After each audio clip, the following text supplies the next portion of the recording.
Hey everyone, welcome back to the lab. In this video, we're going to be reading my 2023 review. Now, this is the first time I've done one of these on this channel, at least like a full-blown one.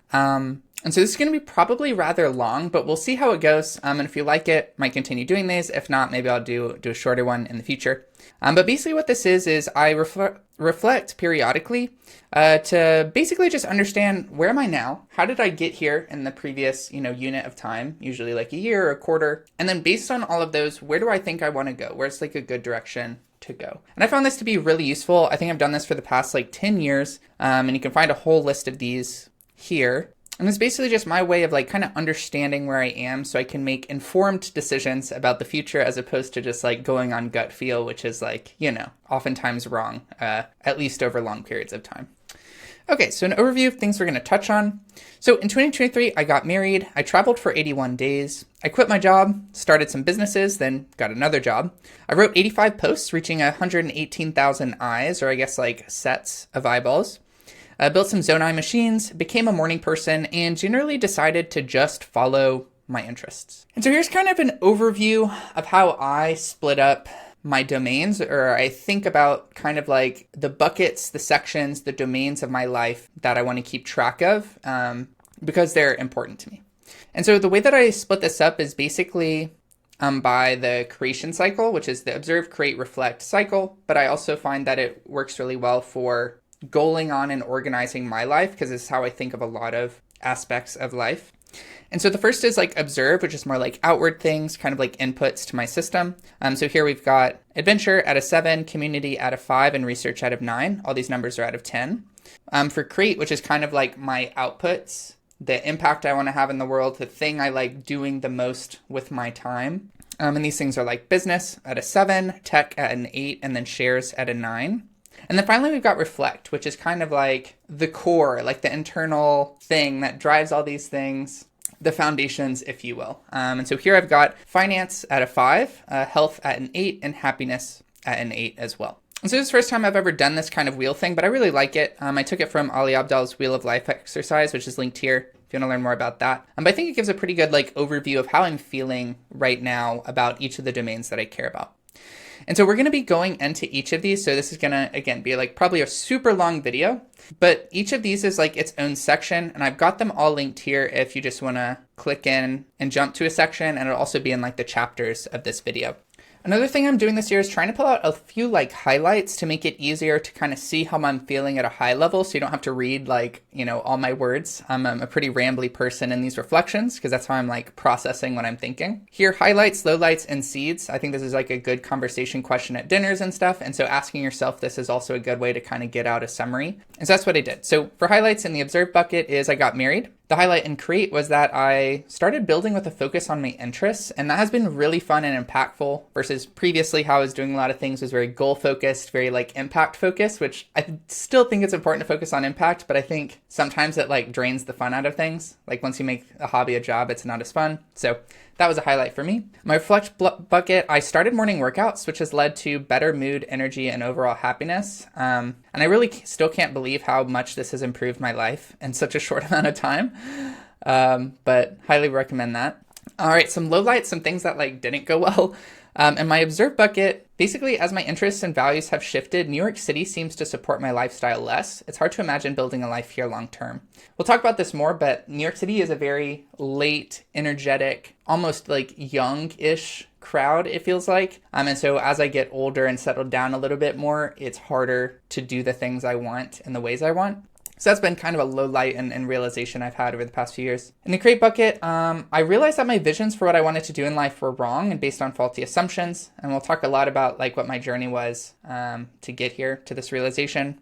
In the reflect bucket, my finances just aren't very good since I didn't have a job for much of the year. Self-explanatory. And now some seeds. And these are things that I'm like just starting or trying, but I'm like excited to see what happens in the future.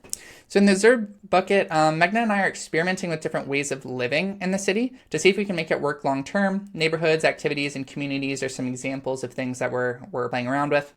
In the crate bucket, interest-based building has been great, and I'm really excited to build more and see where this goes. And finally, in my reflect bucket, my morning workouts and lighter, more practical approach to finance has made me a lot happier overall. So I'm looking forward to see what a full year of this looks like, especially, with an actual job, so I'm actually making money. Okay, so those are the highlights. They've all got links to sections and stuff if you want to click in. But now we'll dive into the start of the sections. All right, adventure, 7 out of 10.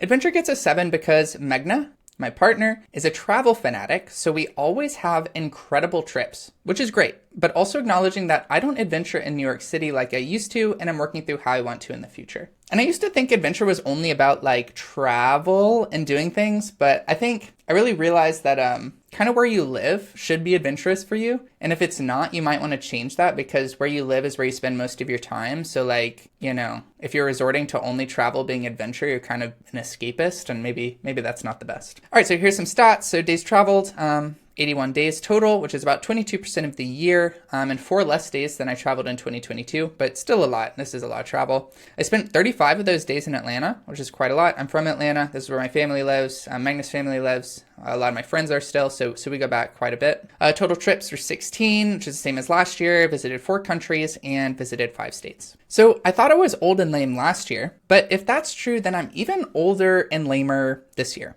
which is really to say that I'm doing things more sustainably. This means I'm a bit less fun and exciting, but generally more fulfilled and value aligned. As Miley says, I used to be fun, but really I used to be young. And I think this song is so funny because every time it comes on, it's like kind of sad, but it's also like, wait a second, I am actually feeling that right now.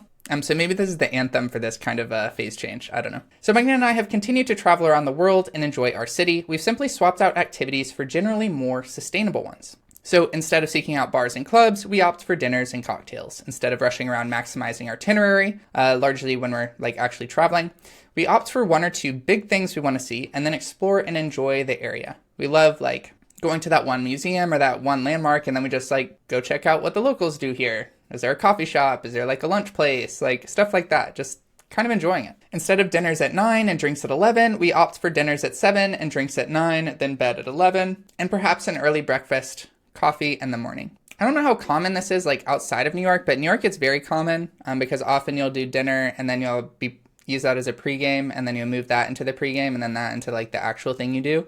But yeah, this is just too late now. Instead of buying tickets to shows we like, usually shows like music shows, like a music artist, we first check to ensure the headliner comes on before midnight. In New York City, they rarely are. I think a lot of this too is the kind of shows I like to go to. I am into electronic music and had been super into it, going to a lot of like shows and festivals for years. But that often means they're playing at like smaller venues or more warehousey venues or more like clubby places. And these headliners sometimes, like often don't come on till 1, and like depending on the show, sometimes they'll come on at like 2:30, and that means, you're not leaving that place until like 3:34, and when you get to bed 5, so like what does that do to your sleep schedule? Just like absolutely destroyed. So I did that for a few years, but now I'm not trying to do that. Not anymore.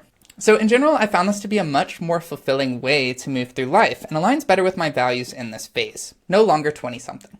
But I will say it's not all positive. This new normal has uncovered various mismatches in theory and reality. This is often when things break right here. The most glaring mismatch for me is that New York City is high energy. That can be good. When I first moved to New York City, I was enamored with the city, people, and life around every street, corner, and tiny apartment. My first apartment was the size of my bed. In many ways, it feels the whole spectrum of humanity is here and in your face. For better and for worse. When I moved here in my early 20s, this energy aligned with my goals and values, so I got a lot of value out of it. I went to bars, restaurants, clubs, and art openings. I explored new areas, ideas, interests, and walks of life. I got new jobs, explored my craft, went to meetups, networked, and met so many people. I also got in debt for the first time in my life. My running hypothesis is most people go net negative their first year in the city. I call this the honeymoon phase. Like you absolutely love New York. You haven't built up a ability to say no because there's too many things.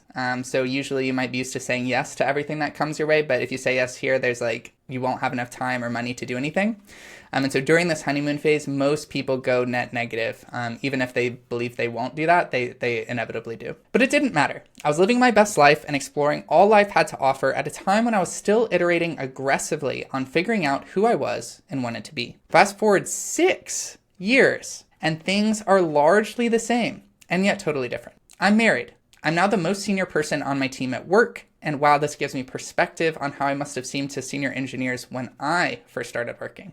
I've lived here longer than many transplants. Not all of them, of course, but I've seen quite a few friends come and go, and some come and go again, which really emphasizes how long I've stayed, how long I haven't come and gone. All of which makes me feel old. Now, to some extent, I feel a bit ungrateful. By all measures, we've got it pretty good. We live in a 600 square foot, 1-bedroom renovated apartment near Union Square in a doorman building with a shared roof and backyard. I have an 8x8 office, which I've dreamed about for years, and which makes it larger than that first bedroom in the city. I've got a good job. Megna has a good job. We can afford to be here and partake in much of what it offers, which honestly is quite rare. A lot of people can't do this. And so that's often the goal, just being able to make it here. As the saying goes, if you can make it here, you can make it anywhere. So by this measure, we've made it. Yet it doesn't quite feel like home. I love the access to anything and everything that the city provides, and all the efforts it undertakes to push what a city can be in this country, with, varying outcomes. But there are trade-offs to this, and I'm currently iffy on those. I don't do anything and everything. I never really did, and I definitely do way less of that than I did 5 to 6 years ago. So is it worth trading off on price, space, and calm for access to things I rarely use? Yes. I like going out to dinner and doing an activity with friends a few times a week, and New York City is filled with options. Yes, I love being able to get around without a car, instead opting for walking or public transport to get around. But do I need to be in the city for that? Is this 600 foot, 1-bedroom where I foresee us living for the next 5 years? Is this where we would want to start a family? I don't know the answers to all of these questions yet, but I do think that their recent prevalence says something, that there's some imbalance or mismatch to be investigated. My current hypothesis is that we won't be leaving New York City anytime soon. We love everything about the city, except the prices, the space, and the lack of calm.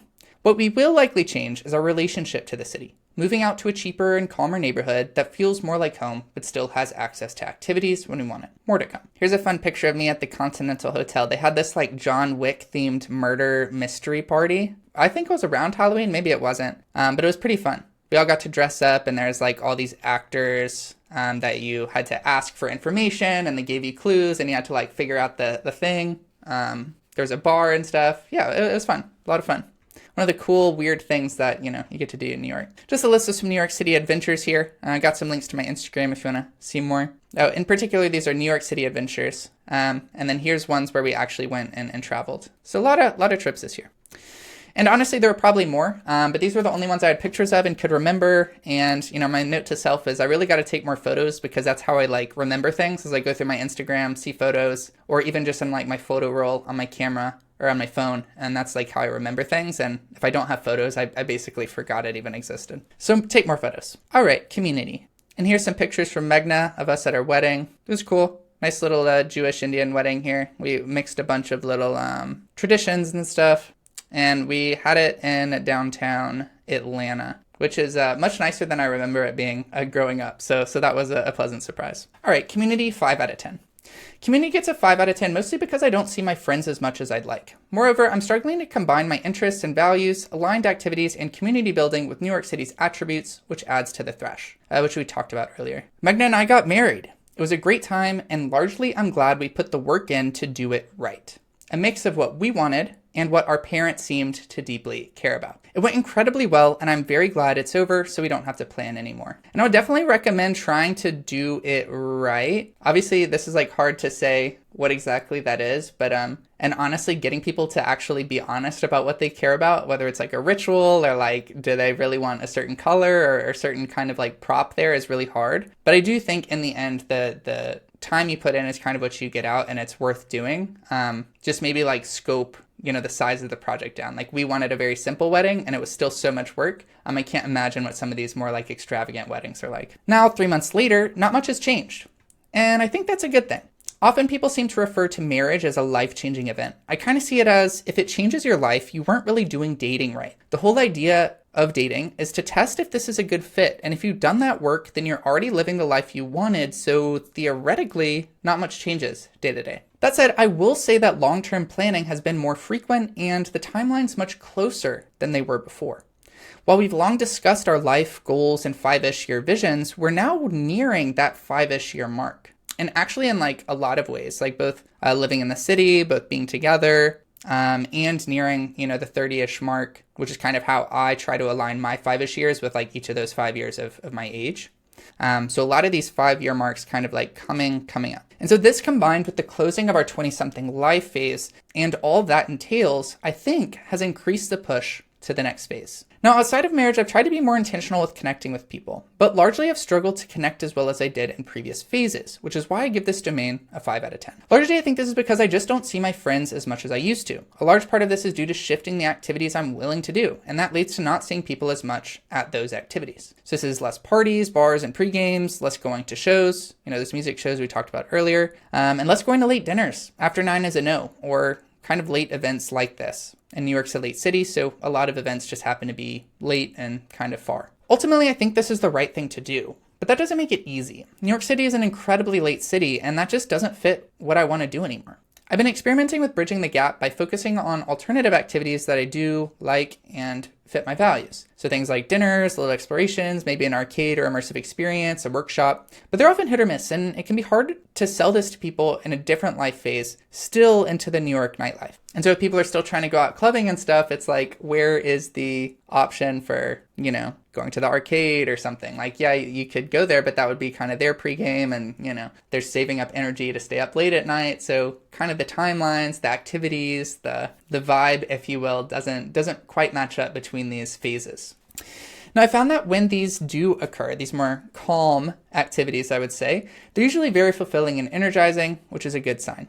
They just don't happen that often or as much as I'd like. Moreover, my hypothesis is that New York City is not really built for these kinds of activities, which makes these things surprisingly difficult and pricey to access. There's a lot of demand compared with a relatively small amount of supply, so spots are often competitively booked up and prices pretty high. But this market is still relatively small compared to more mainstream pursuits. Read, nightlife, food, stuff like that New York's known for. So many of these are also located further out from the city. Together, this means hard to access, hard to get to, and a bit pricey, at least for us who live like in the middle of the city. Whereas, if you lived on the outskirts, it actually might be, quite easier to access at least the ones in your area. A recent example of this from this year is me attempting to play pickleball. There are many free courts in the city, free being like courts you can actually use. There's also paid ones, but this applies to both. But so many people are competing for courts, whether it's for pickleball or basketball or tennis, that I was only able to play 3 games in 3 hours, which isn't really worth it. Compare this to other places where my impression is you can typically get a full court to yourself or a group for at least 1 full hour, even if you have to pay and wait an hour to get to the court. And I'm thinking of like the golf clubs or whatever that just have like 9 tennis courts, or the local school that has a tennis court that you could like bring your net to, and there's like, rarely that many people there. That's my impression, but I've lived in New York for 6 years. I don't really know what it's like in the rest of the country, so this might be totally wrong. So all in all, I see my friends less than I'd like to. To some extent, I think this is natural. As you get older, your life paths diverge, which makes reconvening that much harder, both with people moving away, people just getting different interests, different values, getting into different stuff, getting busy, starting a family, all sorts of things. I'm also accepting and committed to the circumstances and trade-offs. So while I'm certainly seeing friends less than I used to, a lot of that time used to be after midnight and at the expense of my future health and happiness. And hangovers hurt a lot more than they used to. So that's just like, even worse for me. So I'm, happy with the decisions I'm making. There's just these trade-offs that I'm trying to work through. But I think there's definite room for improvement. I haven't figured out what it is yet, but I think it's possible and we'll keep trying. Suggestions, welcome. Family. And here's a picture of us at the bridal shower that my mom put together for Megna. And here's a bunch of people from different sides of our family. That's my brother. My dad, he works at a racetracks. This is his retirement job. He waves these little flags around. And this is us at a mall in Atlanta. We love Atlanta malls, man. So much room, nobody there. In the past year, I've been thinking a lot about the role family plays in my life. I saw a lot of my family for the first time in a while at family gatherings, our bridal shower, a funeral for my dad's brother, and my wedding, to name a few. Growing up, we saw my extended family fairly often. Not every week, but a couple times a year, often around holidays or school breaks.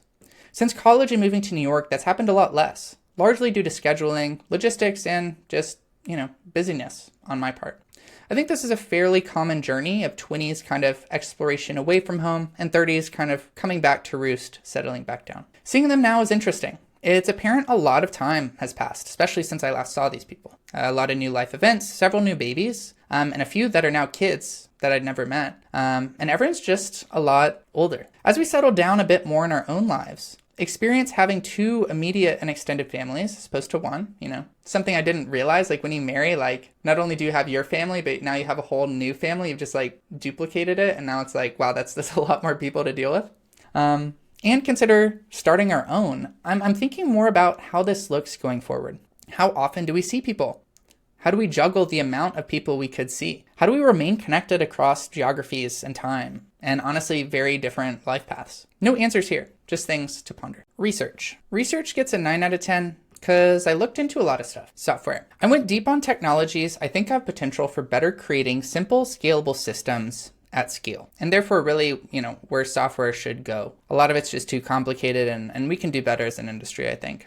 I'm diving into F# and server-side rendering to see how far we can push these, and further to see kind of like how useful is it to improve the state of the industry, improve how we're actually doing software at scale. So some of the things I've been looking into, I've been reading and experimenting a lot on hypermedia systems in HTMX. And here's a post I wrote about that, which has led to a lot of tech experiments and updates to Cloud Seed, my F# project boilerplate. So really influenced a lot of the things I've been building. And I would highly recommend the Hypermedia Systems book is really excellent. But if you don't want to dive into a full book, that's cool too. I would also recommend all of HTMX essays. So even if you're not into HTMX, the idea that hypermedia is actually very powerful, and I think we've basically been using it wrong since the 90s, I think is a really interesting idea and really kind of shows why the state of web development is so complicated and it feels like things don't quite work together as well as they could. And it's basically we're misusing a lot of things. And I think it offers very potent examples of ways we're kind of doing this normally and slight changes to how we think about things that make a lot of this stuff way easier. And so even if you're not into HTMX, even if you don't want to switch away from your React thing, I think knowing this stuff is really fascinating and kind of unlocks different ways of thinking and building, which are much, much better. Also in software, I've been a lot more involved in the F# community on Twitter and on Reddit and the F# language community, making my first language suggestion here, which has given me a lot of like ideas about software and how we build things, just kind of being more involved with people doing similar things. Also researched a lot about entrepreneurship. So I learned a lot about what real entrepreneurs are doing to make money online. Not the flashy venture funded ones that raise a bunch of money, get on the Forbes lists, and then go to jail, but actual entrepreneurs who live a good life, build useful things, and do a net good for the world. Ultimately, it's what made me decide that entrepreneurship wasn't for me yet, but did provide a more healthy and sustainable framework to play with long term, and which I'm planning on using into the future. Some good resources that I enjoyed and I would recommend are one, the Small Bets community. This is run by Dan Visayo, who's like an indie hacker guy. He posts a lot of kind of controversial tweets, I guess. So maybe a lot of people don't like his tweets. But I will say that this community has been really good for getting like behind the scenes looks at real entrepreneurs building lifestyle businesses. So I think to join it's like $100 or $150, and then basically weekly they have a workshop, and you get unlimited access to these of like someone comes in on Zoom for an hour and they basically share how they built their business. And it's all sorts of things. Like I write ebooks on the side and make however much money. I do drop shipping. I do workshops. I do coaching. I do mentorship. I do like all sorts of different people just showing you how they build their businesses, the way that they're thinking of it and stuff like that. And so, we're not getting like the Uber CEOs of the world, but that's kind of like, you're not going to be the Uber CEO. More likely you're going to build one of these things that like makes some money on the side. And so seeing the actual scrappy tactics that people are using to like turn a profit and actually make money online is, I think, one, really empowering, but two, really like freeing. You're like, wow, people are not crazy talented. They're just like doing this scrappy, simple, practical thing. And they do a bunch of them, and then one of them works, and that's how they make money online. So would highly recommend this. I think it's really good value for the money. And like, if you're really trying to get started online, I think this is better than like honestly, any college course. Don't do college courses for this. But most courses online are way more expensive and way less value. So yeah, highly recommend this guy. The other one is if you're into books, I would recommend The Minimalist Entrepreneur. And this is from the founder of Gumroad, who, has a site so you can sell things. So it helps entrepreneurs make money. And I really love the ideas in here. And this is from someone with a background of going the VC route, and then kind of learning from what happens when you go VC and kind of deciding to go the more bootstrapped way, which I think is like the future, the way people should be doing it. So you're building real businesses, that make money, and not zombie businesses, which are, just VC funded into the ground. So I'd really recommend this if you want, a book version of this. But, in the end, my learning from this is, basically what you should do is make a lot of small bets.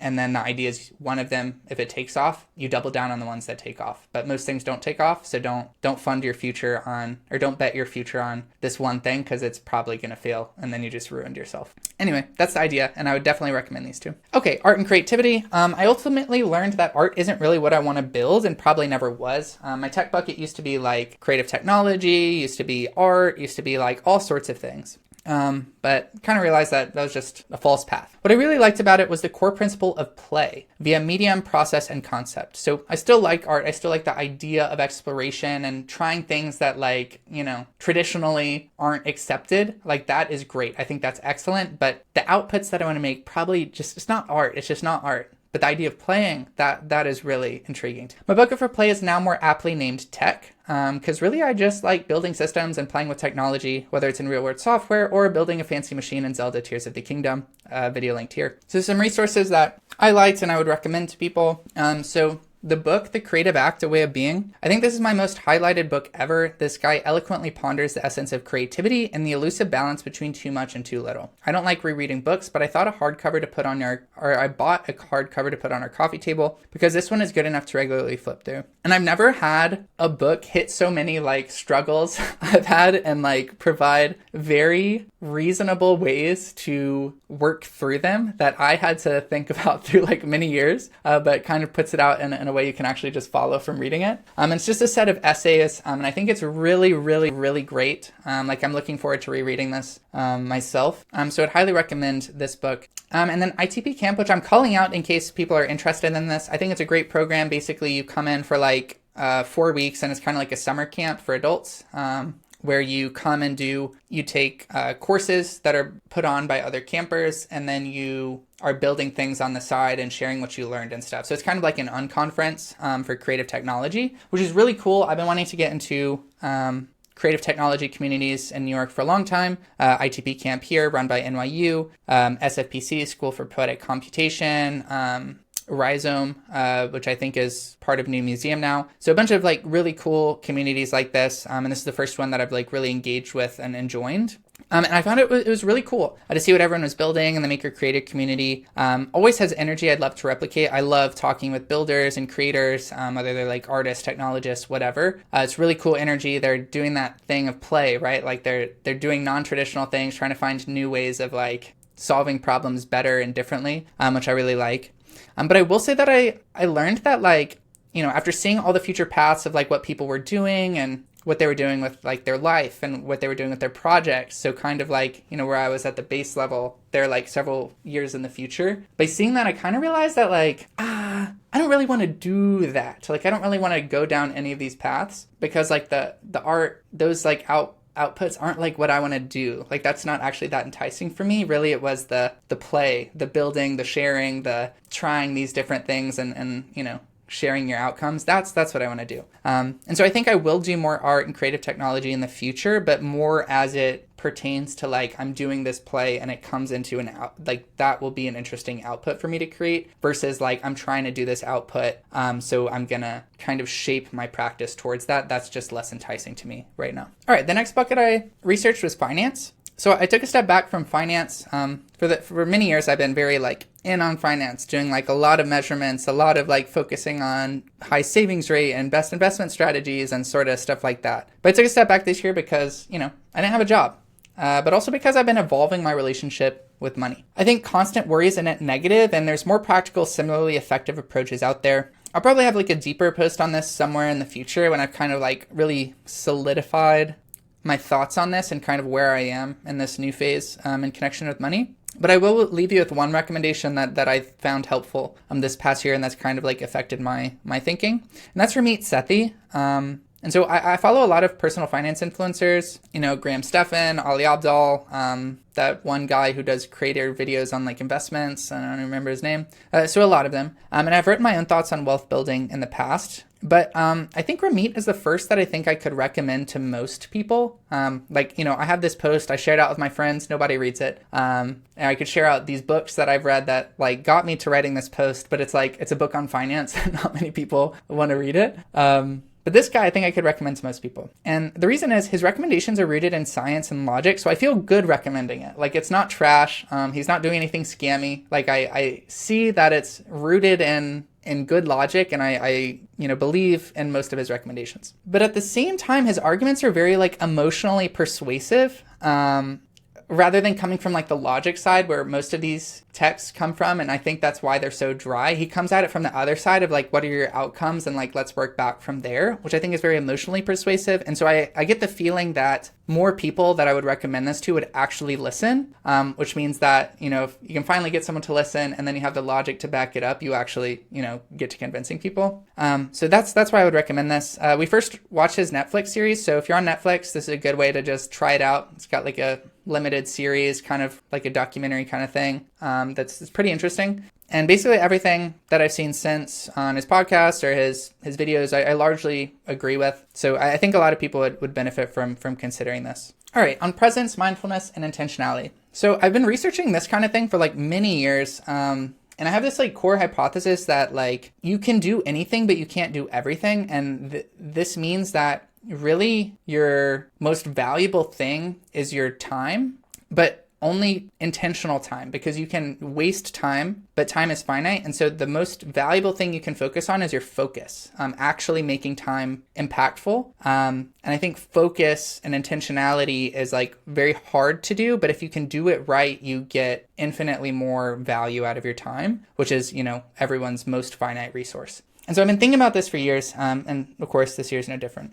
And so the biggest thing I've been thinking about here is, at the start of the year, I read Digital Minimalism, and it triggered a reconsideration of my usage of phones and media. And I quit most of my socials for several months based on this, and I was surprised by how much extra time and bandwidth, aka focus, I seem to have, and how many tics I had subconsciously picked up related to kind of my digital usage. And I have an example tic of this is when like I was bored or not doing anything specific, I would subconsciously pick up my phone, open it, and try to click an app logo, usually Instagram. And so like this would happen like random times. Like if I'm sitting at my desk and I'm waiting on like someone to respond to a message, pick up my phone. If I'm sitting on the couch and like a boring TV's on, or Megna's using the TV, or like, I'm scrolling the internet randomly, like pick up my phone. I don't know, just eat lunch and go pop a squat on the couch, pick up my phone. Even if like I'm running to the bathroom and I'm just like peeing, pick up my phone. So I would do this. And this never registered before I deleted the apps. But after deleting the apps,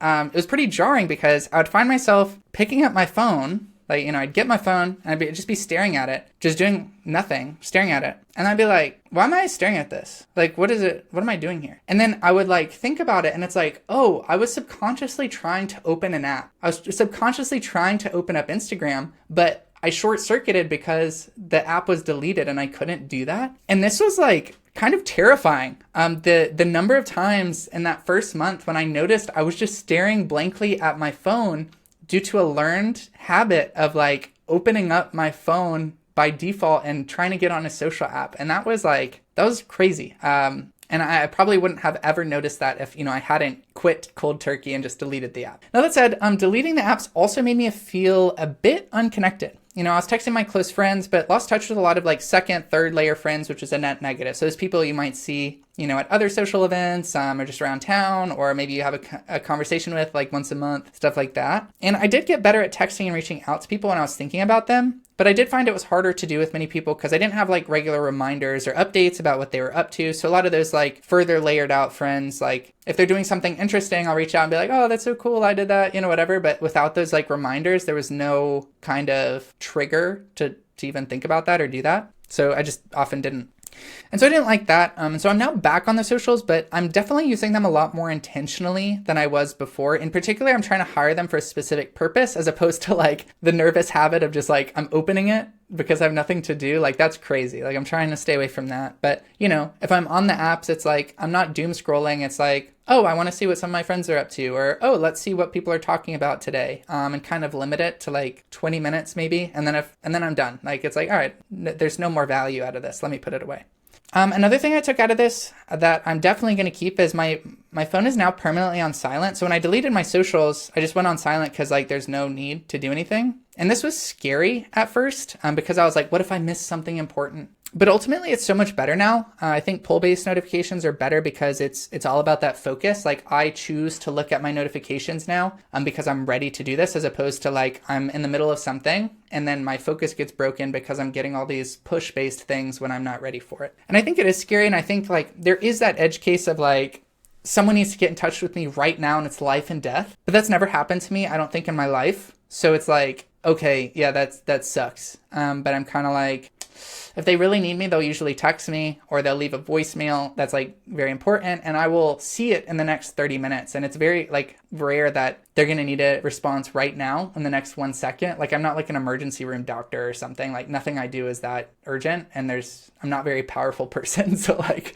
I can't really help you anyway.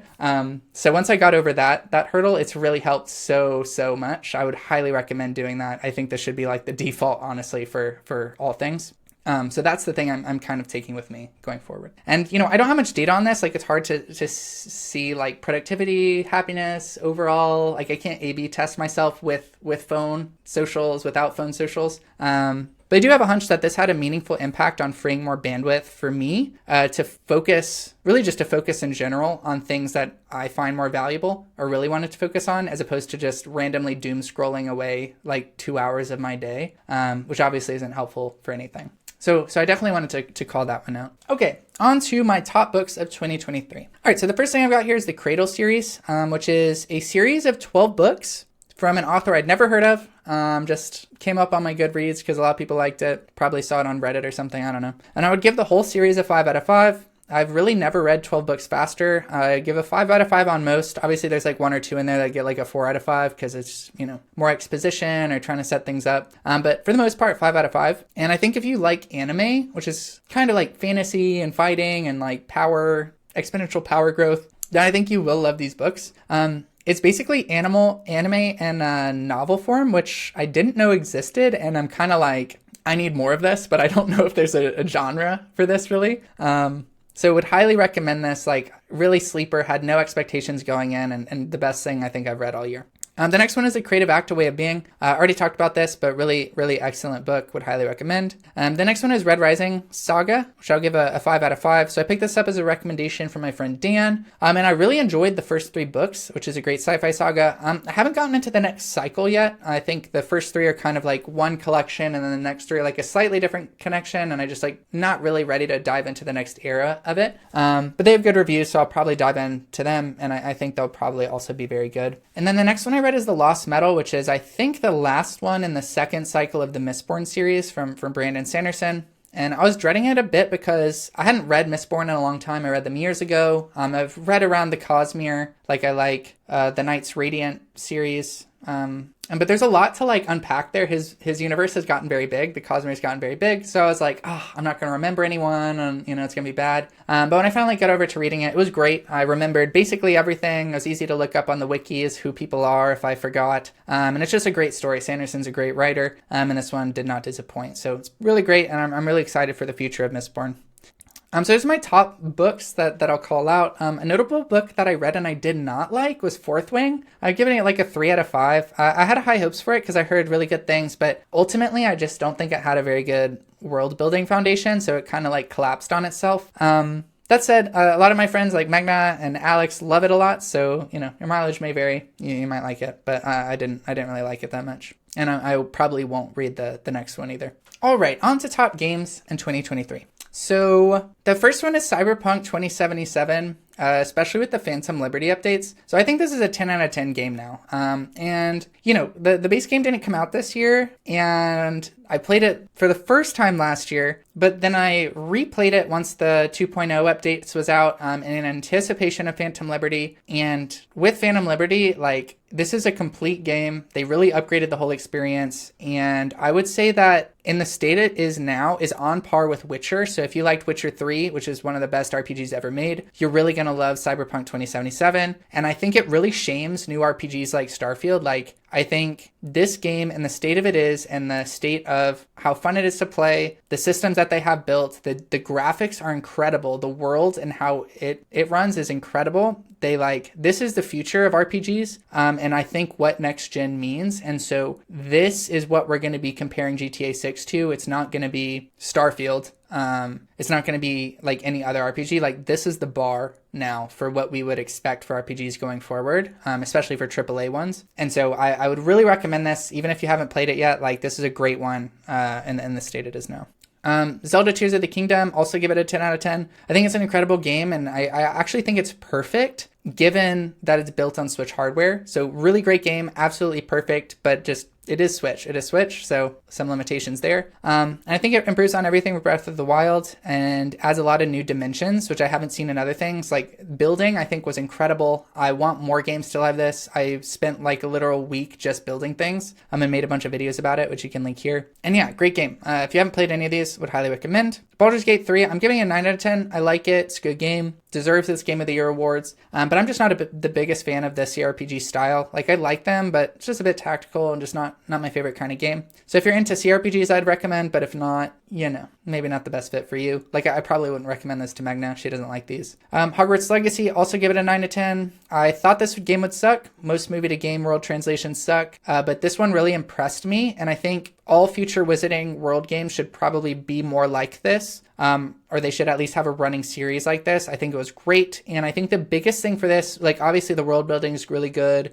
Graphics are really good. Like, there's no real performance issues. But I think the thing that surprised me the most was how good the magic felt, because they really made it fast and combat interesting, which I wasn't expecting from a Wizarding World game. So really recommend this even if you're just into Harry Potter. I think this is great. Finally, I'm going to call out Starfield. I think I'd give it an 8 out of 10. Like, I like Starfield. I really love Bethesda, so I want to support them. And I think this is a good game, but it's just not a great game. I think it gives me Fallout 4 vibes, which is good, but it's just not quite there. It's just not, like, amazing, And so I think it's good, just not great. And in my opinion, there's better versions of this game out there. So No Man's Sky, I think, is a better overall gameplay implementation for going out in space and exploring and building bases. Like, No Man's Sky just does better on every front: spaceships, spaceflight, everything. And then I think Everspace 2 is just an overall better space game that makes you feel like it's space native and that it makes sense. I think the problem with me for Starfield is, like, it's a game, it does things, but it's like, it feels like space is irrelevant. And it's like, why am I in space if this is irrelevant?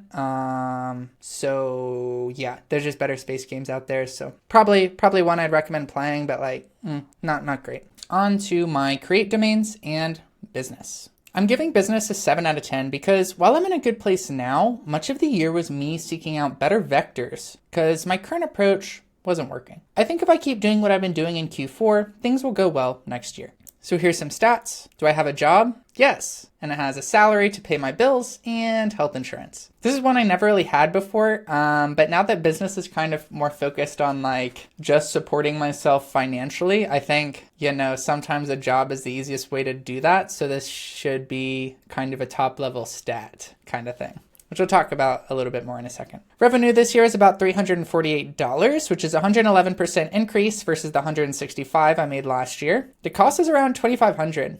What is all this stuff? It's a lot of like random, kind of like organizational things that don't really have to do with any of my projects, but like companies need. Like, these are things like the fee you have to pay every year to the state you're registered in, the fee to have like a PO box somewhere that's managed by someone, so you can actually use it as the address for your company so that you're not sending me stuff and doxing me all the time. Things like tools that I use that are like kind of expensive, but like these are like the best tools. So you might think of like an Adobe software suite or subscription for video editing software, like stuff that I use as part of like my projects and creations and stuff, but like they're not really related to any one project. So this is quite high. I would like to get it down in the future, but also it's kind of like my hobby. So it's like, if this is your hobby and you get enjoyment out of it, is that too much money? I don't know.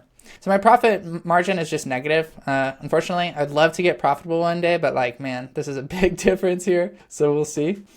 Businesses shipped are 2, which is 50% less than 2022's 4. But I will note that I upgraded a lot of existing businesses, so this is probably closer to 3 or 4. I don't have a great way to account for it and just didn't really change. But yeah, only shipped like 2 new things this year, so less than 2022. So there's been a lot of change in business this year. My domain where I try to make money to support myself because capitalism. A brief timeline. So in November of 2022, I quit my job at Instagram as a software engineer to explore entrepreneurship. And then I went ahead and joined Reddit as a software engineer to try and experience a startup. And then in March, I quit Reddit to go and explore solopreneurship and starting my own businesses. But then by June, I concluded that founder life just wasn't for me and started searching for a job again. And then by August, I'd landed a job at Rippling, which is where I am now. And even in this economy, probably the hardest job search I'd had ever, honestly, because the market was just flooded. I think there was good opportunities out there, just not as many of them, and way, way, way more people trying to compete for them. So most competitive market I've seen in my career. Now, this is the abbreviated version. This video is already really long. This reflection is already really long, and I really wanted to explore this deeply. So if you want a full like timeline and discussion about like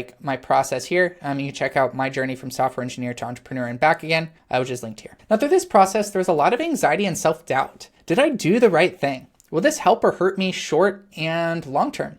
Will I ever get something better than Instagram? Honestly, my job at Instagram is really, really great. Like really was nothing wrong with it. I just got bored, and sometimes you got to leave places like that. But you always wonder, like, is that the best I'll ever have? You know? Another thing is like, what if I'm not a good enough engineer to get hired or do well at another company, especially in this market this year? Like hardest I've ever seen. Like I would pass all the interviews and then still get denied, basically because like they had 30 people that all passed the interviews and they just took the first one who went through. And so it's like, that really kind of hurts you. It's like, wow, I can do everything right and still not win. And that makes it a lot more competitive. And it kind of makes you feel like, get that imposter syndrome again. Like, am I good enough to do this? Which is never a good feeling. And the final thing is like, am I just being stuck up and snooty and ungrateful and arrogant by saying that these jobs are bad fits for me? It seems like other people would kill to get some of these positions, and here I am not liking them. And I always wonder about this, like the grass is always greener thing is like, is there ever going to be a state where I'm like completely happy with everything? And sometimes like, I feel like I'm just ungrateful or I'm taking things for granted. And finding that balance between like, no, this is actually a bad fit and this is actually bad and you need to leave, or like you're just not making the most of what you have. It's always a weird line, and I'm not sure exactly where it is. And so like, I don't have a solid answer to these. I don't think anyone ever has a definitive one. We simply just build up evidence over time and examine what it suggests and, try to make a best guess based on that. What I will say is that this phase of change was probably necessary for me. I don't know if where I landed is the best place I could have, or if the duration of this phase couldn't have been shorter if I'd like done things more efficiently or, was smarter or better or whatever. But I do know that I wasn't feeling like I was in the right place for a long time, so it was probably worth seeking other options. Since 2022, I'd been kind of bored with work, my projects, and really life overall. I was comfortable, but I wasn't really working towards anything. There wasn't much excitement. Shaking things up certainly made things more exciting, but mostly in the form of worry and busyness as I tried to seek out the next thing. But this process did lead me to a place where I'm feeling calm, comfortable, and more excited about my projects than I felt in years. So seems like a better place overall. Ultimately, my takeaways were, I don't actually want to be a full-time founder, even though that's what I believed I wanted to do for the rest of my life as part of my endless game for the past several years. The type of work I do and how I do it is just as important to my personal satisfaction with the work as the impact it brings. And you must try things to see if it works or not. And don't wait to stop doing a thing if it's not working. If it's not working, probably just do something else. If I had to distill this further into a piece of advice to give my future self and to others, it'd be to make sure that my projects and work fulfills hedgehog. Something the world wants and will pay for, something you're good at, and something you're interested in. Ultimately, I think this is what brings long-term fulfillment and sustainability to creation. Working at Rippling. Rippling has been fun. I'm working on the risk team, which builds tools and systems to monitor and act on risky things like fraudulent payment, stolen or misused credit cards, and stuff like that. Rippling is a growing company with lots of momentum in terms of business and system growth and is regularly creating new products and features. So far, it's given me that startup-y vibe of iterating fast with lots of ownership. This has been very refreshing. I think I've written more code in these past few months than I have in a year at big tech, as there's much less overhead involved with getting anything done. Will this last? Probably not.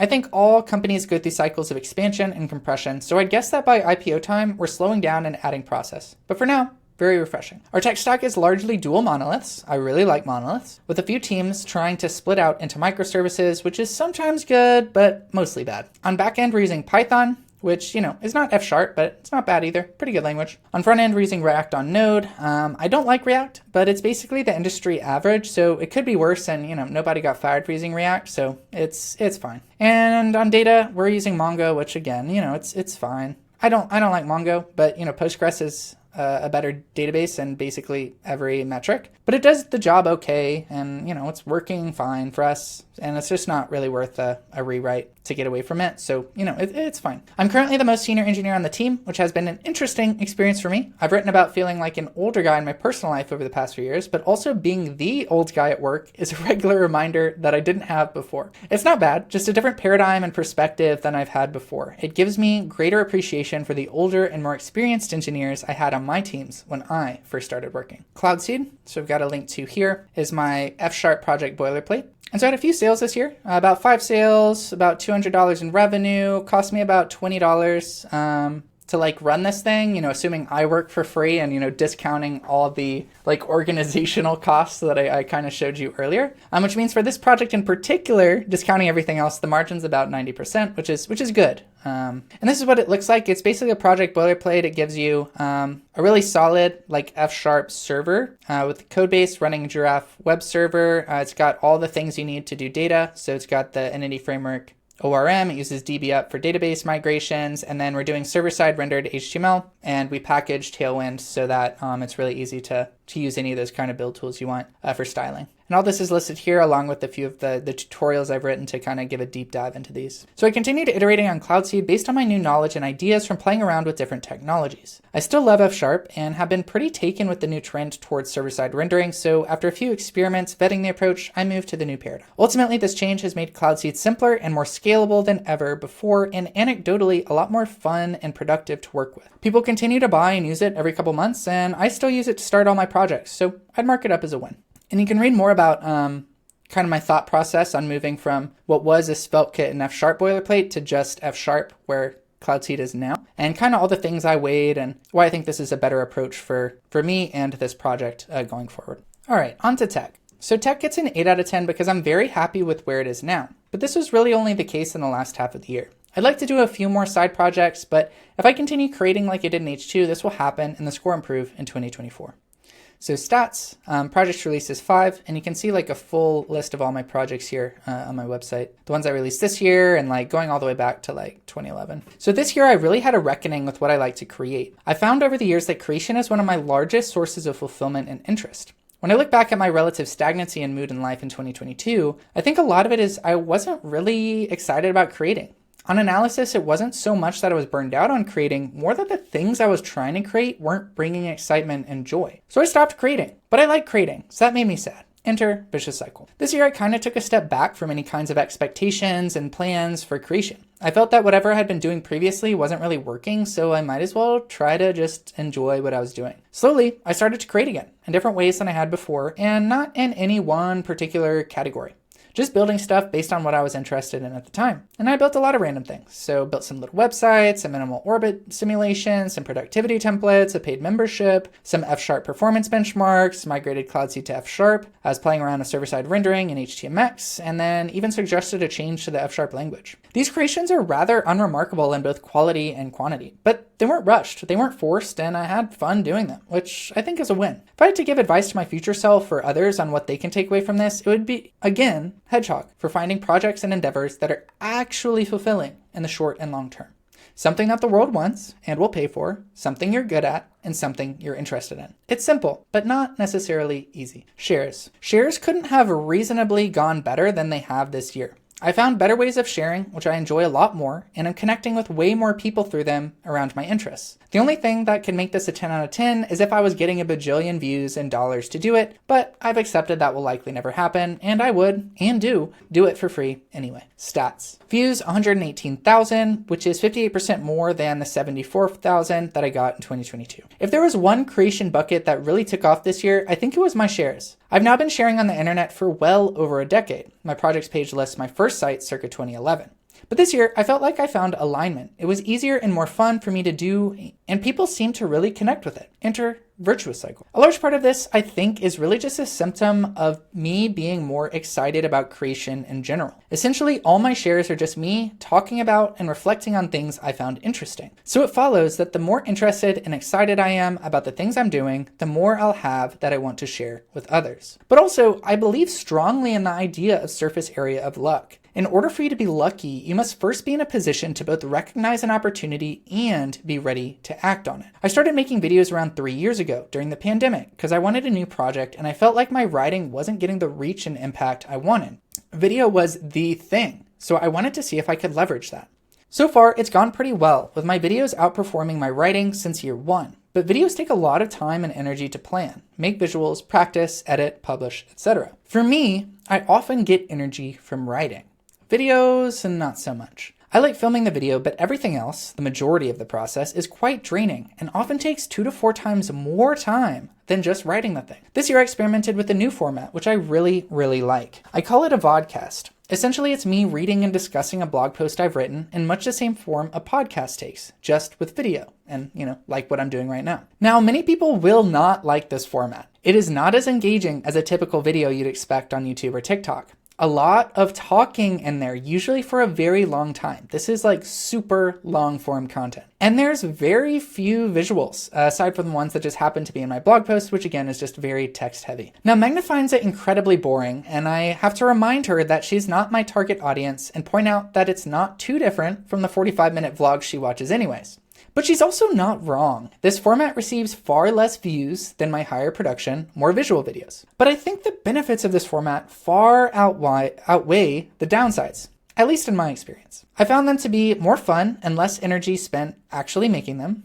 Videos and posts are much more useful and nuanced than my previous ones, and I end up editing and improving the posts more, so they're usually higher quality. This is often because I'll do another pass at rereading, and then when I'm actually, reading them on video, I will often find new ways to talk about something or ways that it should be improved, which I'll then go edit after the video. So just more passes in general, which ends up being just higher quality. My production time has dropped like 50% by moving to this new format from about like 6 to 8 hours to about 4 on average, depending on length and complexity. And this has been huge for me because, again, I showed I wasn't getting the energy I wanted, and it took so long. It was like, God, this is such a chore. But now it's just kind of fun. It's just like, oh, I wrote the thing, I liked writing, and now let me just read it to you, which lets me read the writing, which I like. Engagement and discussion is up, both on and around content on socials. And this is something I didn't expect because I thought that by like getting less views, which just certainly gets less views than kind of the crunchier, smaller things, that it would mean less people would be into it. But actually what I found is like less people are watching it, but those that do watch it are like into it. They are like, we are having a discussion and we're going to talk about it. And that is kind of what the whole point of shares is anyway. And so I didn't expect this, but it's been an interesting thing to observe. And of course, watch time and my percent watched is up, even though views per video are down. I think that again goes to like, most people who see this will bounce off, but the few people that like are into this thing, they're into it and they want to dive in and we want to discuss this. And so I'm kind of weeding out the people that like aren't interested in this stuff in the first place. And so ultimately the mission of shares is to share what I learn and enjoy with others. This new format seems to better support my ability to do that.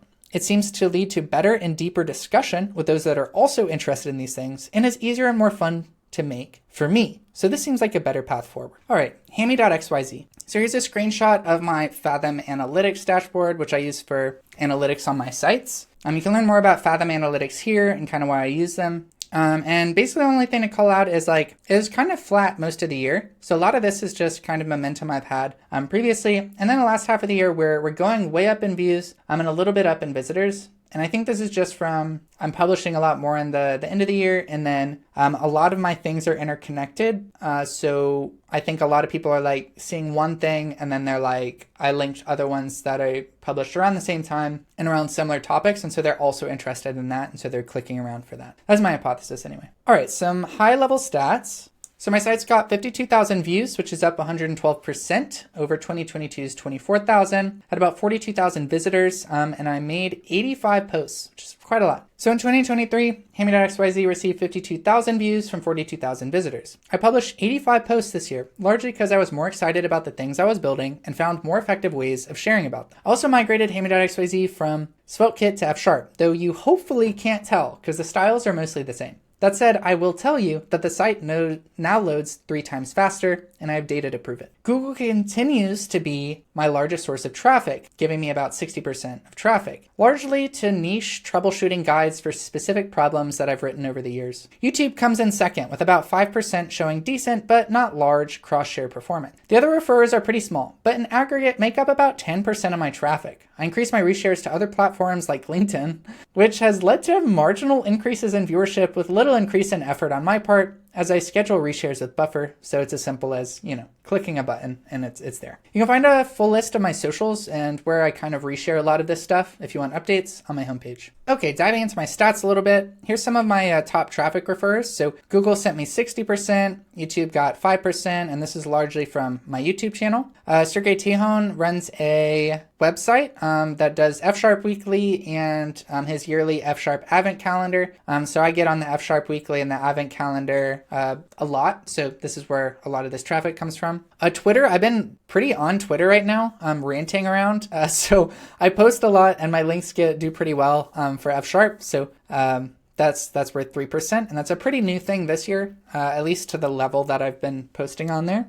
And then another new one is LinkedIn, where I started resharing because I've just seen a lot of LinkedIn influencers out there that seem to get a lot of traction. I don't get all the reshares and the things that other people do, but people are obviously seeing this and using it to go to my posts. So it seems to be working. And again, I use Buffer, so it's easy to do. So it's a free 2% for me. And then finally Reddit at 1%, which is mostly just from participation in RF#. I don't think I've made a post in a long time, but I'll comment if someone's asking questions and I see it, and sometimes leave a link to something. So not a lot of traffic, but sizable. Now onto my top posts. I have edited these slightly because there's a few that Google loves, but I don't think anyone would be interested in reading.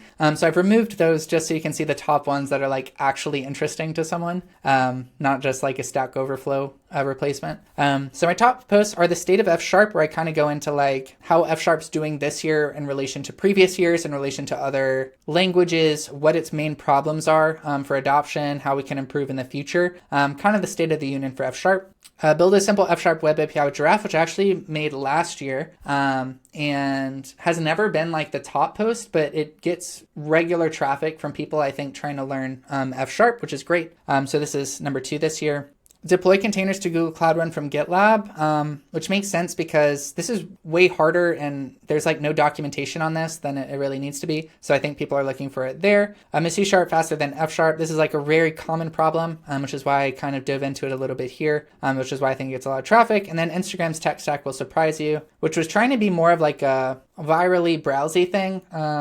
But I think somehow ended up as a decent search term versus a browse term. So I don't know, headlines are hard. Okay, on to my HAMY Labs YouTube. Here's a screenshot of my stats. And main thing to show is just that I've had constant traffic since 2022 kind of, and we're increasing a little bit, but it's not fast. We're not on a hyper growth trajectory here. So I got this linked here. You can check it out if you haven't already here at HAMY Labs. And here's some stats. So views got about 65,000. Watch hours I've got 2,700. You need about 4,000 to be monetized. So I'm still aiming for that, but we're a small operation over here. Subscribers got about 1,800, and I put out 52 videos this year, which is way more than last year. And you can see that from the numbers, it's kind of weighted a bit more back here, but I was doing quite a good number earlier in the year too. So I continued to make a lot of videos, particularly in Q4, as I aligned aligned on my new vodcast format, which has streamlined production and made it more fun for me. Overall, I'm still pretty blown away by YouTube and how much reach and engagement it provides. YouTube has outperformed my writing for the past several years, even though my videos and writing basically say the same thing, and I regard my writing as higher quality than my videos relative to the rest of the field. But that's the power of platform, format, and distribution, I suppose. Most of my YouTube traffic comes from links and embeds on my site or searches in YouTube. This is as expected and planned because I tend to lean towards technical videos, which do better as searchable content,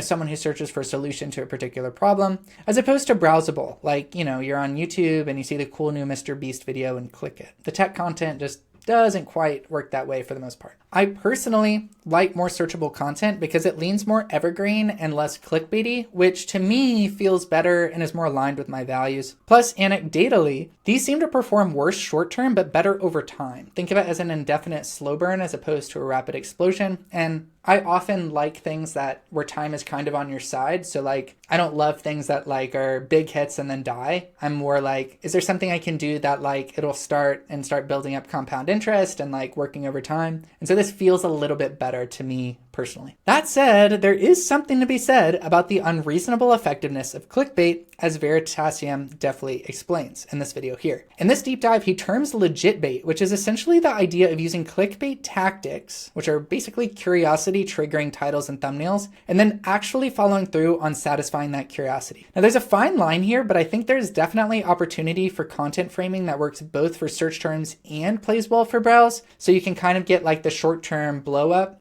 and then kind of like the sustained long-term returns. In my case, I think a lot of my essays are good fits for this, though I will say the data, they're kind of hit or miss. Some of them turn out to be really only the blow up and no sustain. Some of them turn into no blow up and then some sustained, and some turn out to just be like useless. But here's some that I've tried to toe the line with. Some people seem to think it is legit. Some seem to think it's clickbait. So it's kind of hard to know. So like, open source software is unsustainable. A lot of people like this one, so it seems to be legit. Stop wasting your time on bad startup ideas. People think this one's legit. And then your programming language benchmark is wrong. People seem to think this one's clickbait. So, I don't know where the line is. It's a little bit fuzzy. I'm still playing around with it, but I feel like there's a way to do it that's like, feels good, gets the clicks, but is also like truthful and honest and works well. So I don't know.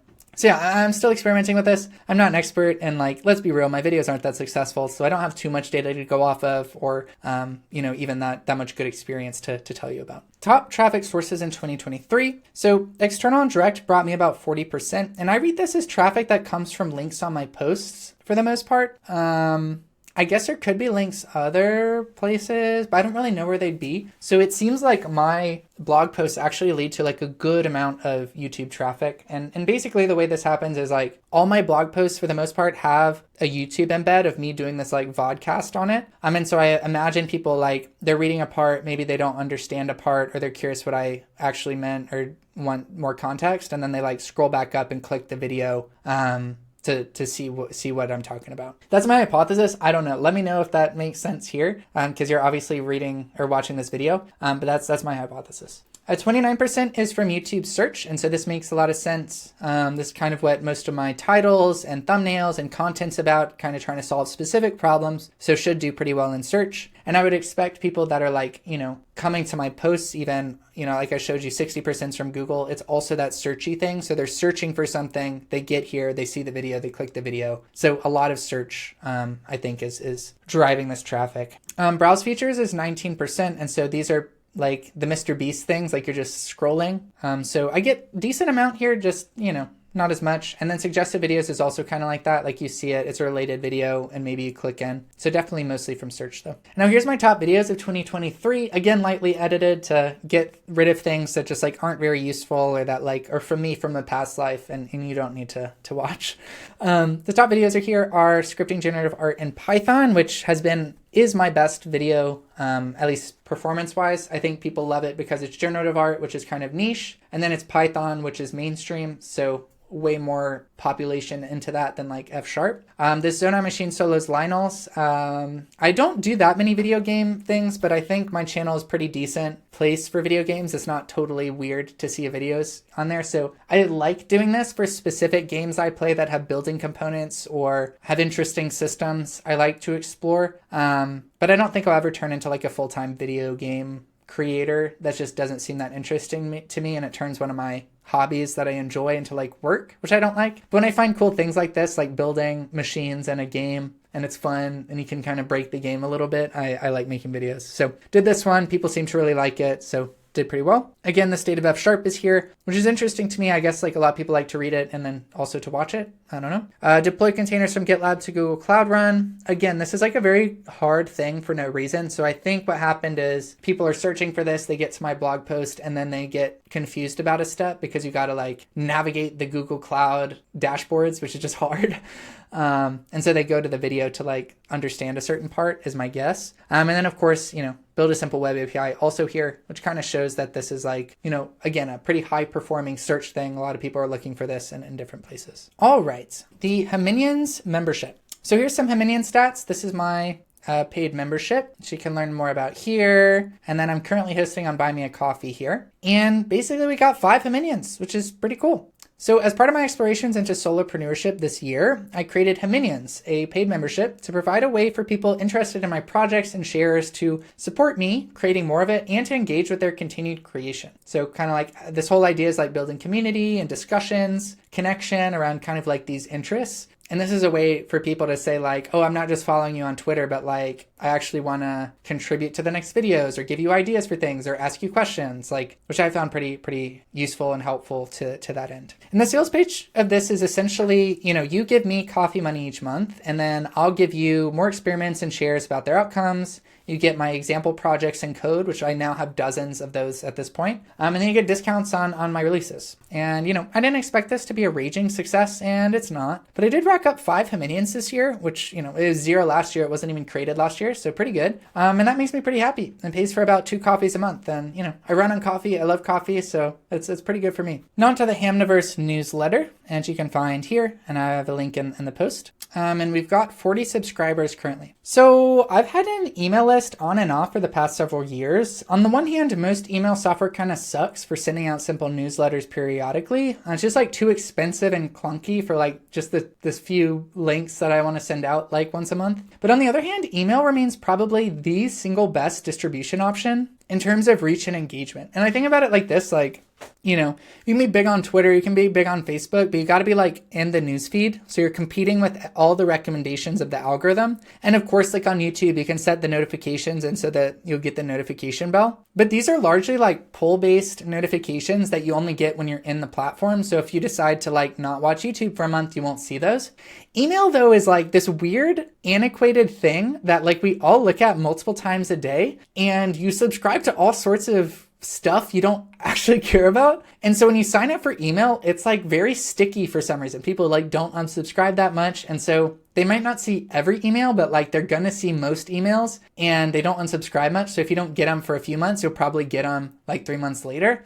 So, it's weird. It's weird. And like, as Twitter is turning into X and maybe will not exist later. If you built a big thing there, it's kind of at risk. You have platform risk, but email, like everyone just has email. And so there's like no platform risk for that. So I don't know. It's like not great, but I think it is probably the best distribution option.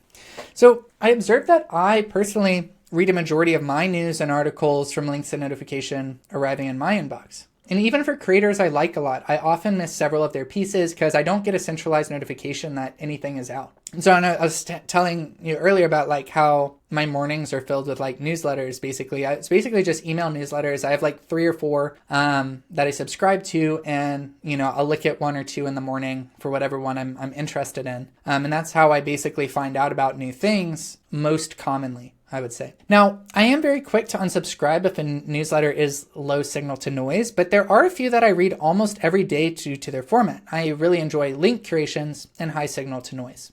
And so yeah, I read some are like most weekdays, some are like once or twice a week. And the ones that I keep up with are the ones that are like, they give me a few links and like a little blurb about it. And then they have a high rate of like offering at least a few links that I dive into further. And it's like a really good article. Like I love that. Further, I noticed that a lot of independent creators I followed moved to Substack for their emails, and that a few people I know started Substack emails that grew quite popular. Ryan Peterman, who I worked with back at Instagram, he's on one of my sister teams for the media platform, media infra area, has been killing it with the developing dev. I think he has like 10,000, 30,000 subscribers now. So like really, really killing it. So I decided to give it another go with a few tweaks based on what I'd observed. So I think the email needs to be valuable, and I personally like periodic link curation so I can see a selection of the best items and pick and choose what I want to read, as opposed to like a notification every time someone posts. Like I'm not going to be interested in every post, so if you do that, that's spammy to me and I'm just going to delete you. So I didn't want that. I want it to be valuable in the way that I personally like to read. And I also wanted it to be low effort. Like the simpler it is for me to actually get it done, the more likely it is to happen, which is why I kind of quit the previous email software, because it just wasn't great. And this led me to creating the HAMYverse, which is a monthly roundup of my top performing posts along with links to that month's reflection. It's small and it lets people click in if they want or ignore if they don't. So it's kind of like just the highlights of like what I put in this, like at the very top. It's basically just that, I don't know, 200 words max. It's not super high performing. There are 40 subscribers right now, but it has pretty good engagement. It's simple for me to make, and I don't really have a better way to let people know a new thing is out there aside from social media, which is getting increasingly fragmented and unreliable. So email is here to stay, at least for now. Now into my reflect bucket. Finance. Finance gets a 5 out of 10. Mostly because I didn't make money for most of the year, because I didn't have a job. I'm still very financially secure, so my future outlook is unchanged, but I'd be remiss if I called this a good year with respect to finance. Here's some stats. My savings commitment rate was about 30%, which is 10% less than 2022's 40%. Financial independence was about 35%, which is up 5% versus 2022's 30%. No, honestly, I didn't do as bad as I thought I would. I thought this year would be a complete wash, akin to taking 2 years off for an MBA. So I pulled money out of the market to serve as my buffer and set out to build things and figure out what was next. But that didn't work out, so I got a job and thus started making money again several months earlier than I'd projected. Now, looking at these numbers, this is not a bad outcome, but it's not where I want to be long term. Some big factors that make this year a miss. So while financial independence is now up to 35%, which is better than last year, this is largely due to upward market movements and not anything that I did. So it's outside of my control, and I wasn't doing the work that is like the inputs. And so it should be a miss, because if it went down, for instance, that wouldn't be on me, that'd be on the market. So because it went up, that's also not on me, that's because of the market. Due to the large upward market movements this year, I mean, VT Sachs is up, 20% or something. This signals I missed some of the best growth conditions in the past 5 years, and thus signals a large loss of growth opportunity. And I think people miss this sometimes, like, basically, I think the stats are like, if you miss the best like 15 days in the year, or 10 days in the year, or I think it's even over like a 5-year period, you basically wipe out like 5% of the potential earnings. And if you think about it, like most of the time we're expecting the market to grow by 5 to 10% a year. And so if you just miss those times, then most of your upside is gone. And so when I took my money out, it's no longer growing and stuff. But what we can see by looking back is that the market did really well this year, which means that I probably missed out on a lot of the best days that we're going to get in this like 5-year period, just based on what the markets usually do. And so what this represents is a large loss of growth opportunity, because yes, my money grew a lot because of the market, but if I had more money in play here to benefit from the market upside, it would be much higher. And now to get that extra bit of, opportunity that I missed here, I will now need to wait for the next best days in the market, which, doesn't happen that often. And so that's the missed opportunity here. And that's something that you can't really plan for, but that's why you often just want to keep your money in the market so you can hit those really good days. So that's another big reason why, yes, I didn't do bad this year, did reasonably well, but this well is nowhere near as well as it should have been. And the last thing is I still believe a savings rate of 40% is really necessary to be financially stable in a capitalist economy, especially if you have a partner. So in this post, I say 50%. I've come a little less hardline on that. 50% is very hard to do. And I don't think it's worth sacrificing for. But I think that, if you really want to be solid, you need to be able to be at that 50%. And so 40% is like a good burn rate where like you're burning enough, hopefully only on things that value to you, that you're enjoying life more, but you're close to the 50%. So if you have a partner, and especially if you have a family, and the partner has a problem and they're no longer bringing in money, that you can move to that 50% rate so that you're basically covering for both of you. And I think that's really important to give you optionality where if something bad happens, you escape ruin. You never want ruin. And so that's why I believe this is so important. I'm less hardline on it now. Like I still think around 40% is fine. But this year I hit 30%, which is below where I want to be. Obviously there's reasons for that, but I would like to be at 40% most of the time. And so in summary, this wasn't as bad as I thought it would be this year. I thought it'd probably be around a 2, probably losing money, so worse than this, but it's not that good either. So I'm giving it a 5, it's just not where I want it to be. And I think if I get back into my routines for 2024, this will just be a lot better next year, because I'll just have a job. So the money will just be higher. So it will cover more expenses and stuff like that.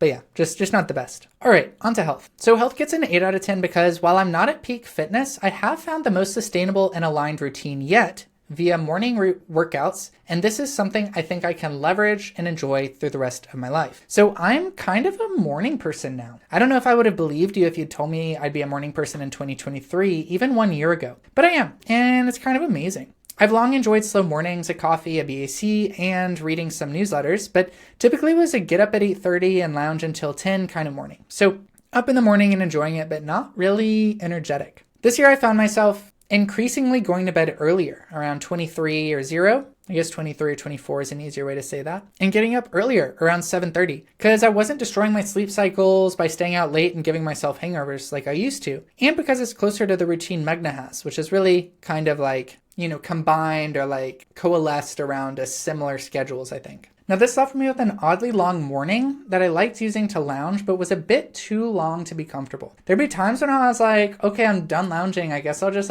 get a head start on work, which wasn't really exciting thing to do. At the same time, I was debugging why I wasn't going to the gym as regularly as I'd like. A lot of it was because I'm lazy, but in the theme of atomic habits, I was like, how can I make this so easy that even laziness can't stop it? And I used to do, for a long time, I did workouts in the afternoon, and then if I would miss the afternoon, it would be at night, but then by night, I've had a full day and I'm not energetic to do it. So if it moved to night, it was probably never happening. When I was going into work a lot, the afternoon thing sounded good because it was I can escape work and go work out, and then I'll come back with a little bit more energy to finish out the day. But when I'm working at home, it's but I'm home, it's comfortable, I'm in the zone, I don't need to go work out. So, there's some laziness and complacency in there that I had to overcome. Now, the obvious answer was to move to morning workouts. It would fill that empty time as something I liked and wanted to do more of, and would solve my problem of not regularly going. But I've tried morning workouts many times over the years and it never really stuck. But this time the circumstances were slightly different, and I thought I might be able to stack the deck in my favor. So one of these things was the foundation. I had better sleep and thus more energy to work out. Theoretically, it would be easier for me to get up earlier in the morning because I was getting my full 8 hours earlier in the day.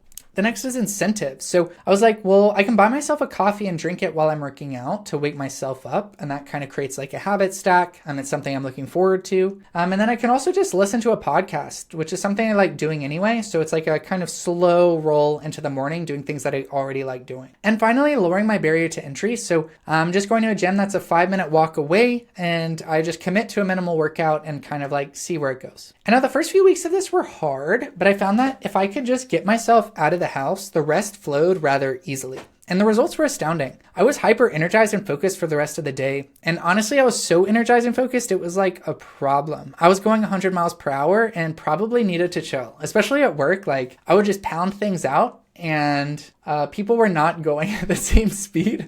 And, just some mismatches in energy there. Now, a few months in my body is more accustomed to this ritual, so the benefits are still there, just not at problematic levels. I still have good energy, more calm, more focused, stuff like that. But I'm not going 100 miles an hour. It's just just cruising over here.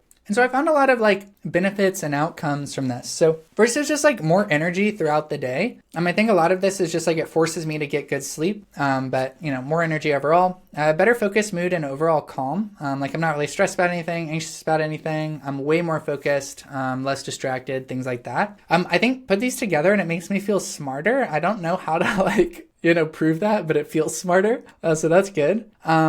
I feel like I have way more time now, and this is like counterproductive. It doesn't really make sense, but like you can't make time. But I think by moving my workouts to a time that was previously underutilized, it's like I made an extra 2 hours a day because I overlapped, my lounge time with the workout. So it's like what would have needed 4 hours is now 2. I think that's part of it. But I think the other part is like the idea that two people can use the same hour and get drastically different results. So like if you use your hour to just like scroll Instagram or whatever, that's the same as like the person that has hyper focus time. But it's like the hyper focus time could pump out like a whole program, a whole feature, a whole post, a whole video. And then the person in Instagram would just like be doom scrolling. And so it's like the same hour, but by actually having the better focus, mood, calm, energy, and being more present and intentional with that hour, like you can get so much more. And so I think that feeling makes it feel like you've duplicated time. You have so much more time because you're doing so much in the day, or you're getting so much more out of that time. That's my hypothesis. Another thing is I just feel a little healthier. Like I go to the gym way more, like basically every morning. We'll usually skip like Sunday morning, for instance, or if there's like a day of the week, I'm just like not feeling it. But usually like 5 to 6 days a week now, which is really great. It's also a forcing function to not be destructive the night before. Like I look forward to my mornings so much more now that I'm like, I have zero desire to do something late at night, like absolutely zero, which I think previously I'd feel FOMO, but it's like now there's like, it would be infringing on my morning, which I'm like, absolutely not. I like it too much. And the last thing is I feel like way less stress and anxiety. So like by moving my workouts earlier and being more focused, one, I get the workout out of the way, and then I'm like more focused to complete more things like earlier in the day because I've moved everything up and I've got that energy and stuff. Which means that by like 5 or 6 p.m. at night, like I did everything basically. And so I don't like have a looming, like after a hard day at work, if you work out and then at nights, you're like, oh, I need to go work out, but you're like also tired. And so I feel like you often like beat yourself up. It's like, I need to do this to better myself, but like I'm already tired and you can't handle both really. But because I've like finished everything earlier, it's like I now just have like free time to do like whatever. And so I feel like it's less stress during that free time. So I more enjoy that free time, which leads to better rest, which leads to better sleep because I'm not stressed. And then that's how you create like a virtuous cycle. And it feels great, honestly. So overall, I feel like I leveled up in overall health performance. Rarely do I find a new technique that is basically all upside, and yet morning workouts and moving to a more morning focused schedule has been incredible. It's honestly my favorite time of day now, and I will do a lot to defend it. As always, your health really is the foundation of everything else you do, and this improvement has radiated out to many other domains in terms of extra time, energy, and focus to devote to whatever it is I want to engage with, doing more of what I value. All right, on to physical fitness. So here is a screenshot of like the Strava year wrapped. And this is like a bad size for the screen, but basically what it's got is like, each month. And then these are all the workouts in the month, just kind of stacked up. So, this is the number of days. And then it's saying, these are the number of workouts you had during that. And I started my morning workouts around last week in August, and we can see like a pretty clear jump here, like basically when I started morning workouts, I was getting like an extra 5 to even looks like 10 here, extra workouts a month, which is like, that's like another week or 2 of working out that I wouldn't have normally in a month. So pretty clear step change there. Now, in terms of physical fitness, this new morning workout thing seems like a sustainable long-term approach to maintaining my body. I don't think I'll ever be at pre-COVID levels of fitness again, and I was like doing 2-hour workouts every day back then. But that's okay. My values are different now than when I was younger. Now I'm focused on health and longevity via sustainable practices that fit my life cycles long-term, as opposed to like getting a hard 6-pack, I think was my goal back in 2020. One notable change here is that I basically stopped running. Running has been a big part of my life and identity since high school, and is an activity I'll be forever fond of, but it just doesn't really fit my life right now compared to other things like stationary bikes and lifting, so I've taken a step back from it. I think I would definitely pick it up again in a different environment, like one with a good running community and beautiful trails and like nicer weather, but for now, it's on pause. Longevity. So I'd be remiss if I didn't at least mention longevity here. I'm a longtime reader of Stoic principles, and memento mori, which basically translates to remember you will die, is a core part of that. To many, this is a morbid concept, but I find it more freeing and empowering, and the kind of mindfulness or YOLO sense. This is all there is, so you must live it. A lot of my decisions and research into sustainable health practices are in pursuit of living better, longer. Life is finite, but you can stack the deck in your favor to increase its quality and quantity. In January, my dad was sent to the hospital for urgent heart surgery. We were lucky. They noticed symptoms before something bad happened, had a successful surgery, and he's basically back to normal now, if a bit older and weaker. But it was scary, a visceral reminder that time moves on and our time is finite. Know how much this event affected me. It's still new, and I haven't seen the full cycle of my decisions, but I'd guess more than even I realize right now. I don't really have a takeaway here, more a reminder and acknowledgement that this likely served as catalyst for some of the larger, bolder life shifts I made this year, from my job changes to healthier routines to reconsidering what home means. And these ripples will probably continue for years in the future. Happiness. Happiness gets an 8 out of 10 because overall, I'm very happy with where I am and how the year turned out. In the first half of the year, I was very anxious and restless as I worked through next steps. It wasn't fun, great, but I worked through it and ended up in a pretty good vector. You know what? I'm feeling pretty good. Yeah, this year wasn't the best year in any one dimension. Yeah, there were some rough months where I wasn't sure how things were going to turn out. And yeah, there's some areas where I haven't figured it out yet. But overall, it turned out pretty well. I'm happy, I'm healthy, and I'm making impacts in ways and via work that I like. Life is a bit of a roller coaster, so I'm sure there's another drop waiting me in the next few months. But for now, I'll enjoy the high. Next. I don't know what's in store for next year. I've set some overarching goals for the year and half, but am really just going to feel it out and do what feels right. If you'd like to follow along, you can get updates from one of my socials or subscribe for email updates. And if not, that's cool too. I'll see you next year. Live long and prosper. HAMY.out.